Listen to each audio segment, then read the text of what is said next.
Good morning, everyone. This is Barry Knapp with Ironside's Macroeconomics. It is Tuesday morning, July 6th.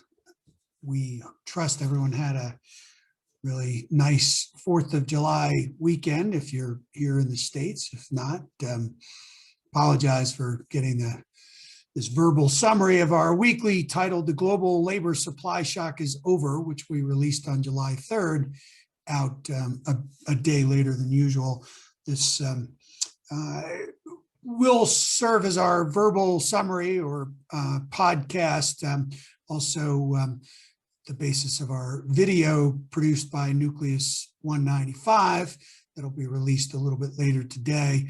One very important note for all of our listeners and viewers of this: later this summer, we are planning on putting the podcasts or verbal summaries behind our subscriber paywall. We've been giving this content away for free for the better part of 18 months, and think it's time to put it behind the subscriber paywall. So we would like you to consider becoming a subscriber to our full slate of offerings, including our marquee product, which is our weekly notes that include specific recommendations, all the details, tables, and graphs behind what we describe here, as well as client presentations, access to me for bespoke questions and research, and conference calls and the like. So let's move on to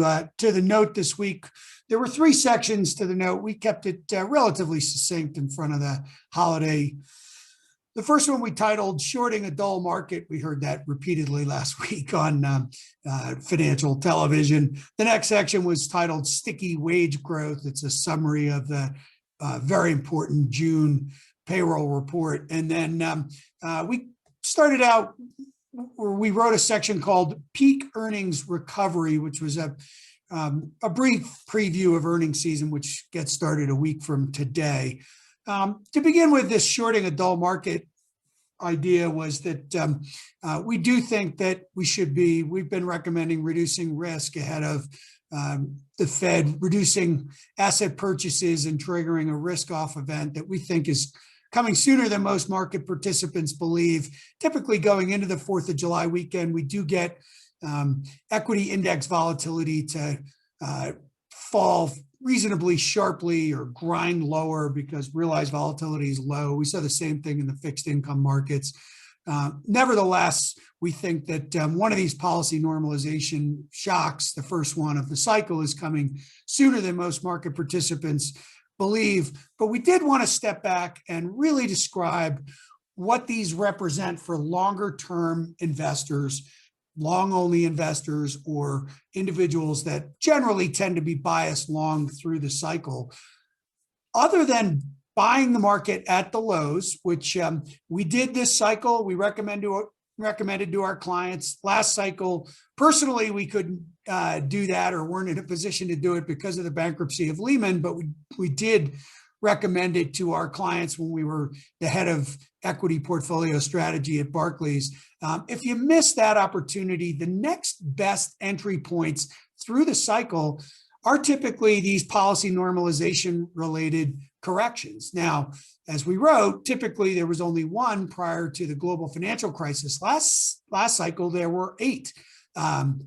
QE1 and the flash crash, QE2 and the debt ceiling debate and downgrade. These were excellent entry points to add capital to the market. And you generally had above market returns if you took advantage of those. And so we've been recommending, if you were all in, that you take some risk off the table. Maybe it's 10% or so, depending on your risk tolerance, so that you're in a position to add capital back in that in the event that we are indeed correct and you get a 10 or slightly above % pullback in the S&P 500. We think that's what's coming. So we wanted to be very clear that these are really good entry points for long-only investors in particular. So one other point we wanted to make with respect to these policy normalization related corrections, we heard a lot of discussion last week that it was already discounted in the market, that we've talked about it. So that means the market is expecting it, and going down sort of a rational expectations line of thought, it would mean that it's unlikely that the market would react negatively to it. We think that that is just wrong, and it ignores how risk is managed on the street by investment banks, by long-only managers, by hedge funds. And so what the Fed asset purchases do, in particular when they're buying mortgage-backed securities in the scope that they're buying them currently, which is roughly 100% of net supply. The Fed doesn't hedge the single biggest source of volatility in the markets. It is interest rate volatility from mortgage prepayment risk. And so when the Fed buys that and then doesn't hedge it, that suppresses volatility, and that permeates out through the system from the risk-free rate to riskier assets. Once they stop that process and start transferring that risk back to mortgage desks, and we spoke to an old colleague of ours who used to run mortgages for Barclays and Solomon Brothers before that, that transfer of risk to those desks means that their value at risk goes up, and there's very strict restrictions on value at risk in investment banks post-global financial crisis.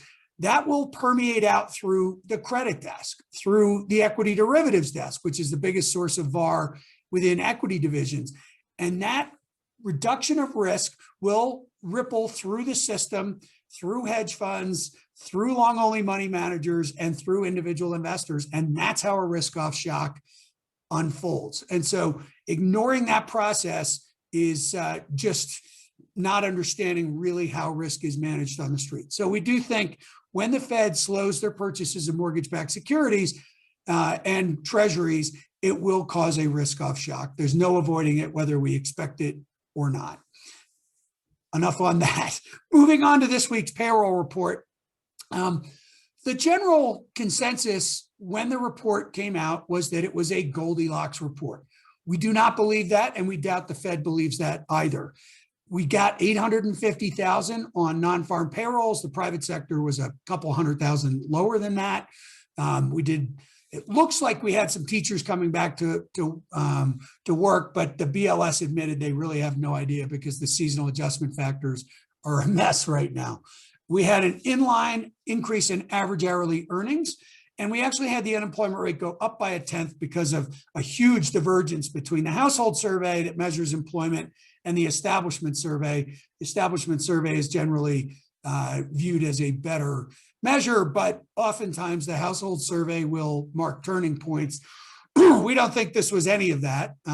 If you look at non-seasonally adjusted increases in payrolls, it's been 1 million for about 5 months in a row. Seasonal adjustment factors are distorting it. But here's the bottom line with the report, and the reason we think it was not a Goldilocks report: price matters. So if you just step back and say we lost 21.4 million jobs during the pandemic, we've gained back 15.6 million. So we still have a 5.8 million employment gap, if you will, in the private sector. That would imply that the price for labor should be down, but it isn't. It's up. And if you looked at the NFIB small business survey, you see that the compensation measure hit an all-time high in June. On an index basis, that's a 39 print above its all-time high of 36, and it was up from 34 the previous month. There are jobs unable to fill are at an all-time high. But what we decided to do with average hourly earnings was measure them over 2 years using an annualized rate to smooth out the pandemic-related effects, and look specifically at the manufacturing sector and the sectors most impacted by what we believe was the disinflationary force for the last 3 years, which was this giant labor supply shock, an increase in the global supply of industrialized labor from 750 million workers in 1990 to 2 billion by 2010, that we've been arguing is no longer having the same effect. And sure enough, when you look at average hourly earnings for non-supervisory workers, these are the equivalent of people that work in factories all over the world, you see that manufacturing wages are increasing at a 5% annualized rate. Wholesale trade, which we view as the PPI, if you will, of that manufacturing, that's increasing. Those are increasing at a 6% annualized rate over the last 2 years. Services, or on a 2-year basis, services, which got the spillover excess employees when we lost 5 million manufacturing jobs in the 2000s, those are increasing at a 4% annualized rate, and overall private sector jobs are increasing at a 3.5% annualized rate. When Governor Waller was interviewed on Bloomberg a week ago, and this was something we put in a note that was only for our paid subscribers, there was a preview of the employment report. He walked through how they believe they've made substantial progress in terms of the GDP output gap that's been closed, how they've met their inflation target. They want to run it above target for a while, but it's way above target right now. But they're still looking to the employment part of the mandate. Well, with wages increasing significantly faster than they were pre-pandemic, the Fed undoubtedly has to be concerned about getting inflation expectations embedded into the psychology of the household sector. Wages, nominal wage growth starts going up. They become comfortable paying higher prices. They begin to expect higher prices. And that's how an inflationary spiral, or in this case, reflationary spiral, begins. And so we think the Fed probably didn't view this quite as with a sanguine eye as market participants did on Friday after the report. So a couple of quick other notes with respect to what Waller said. He said that the Fed preferred to finish QE before they got to lift off on interest rates.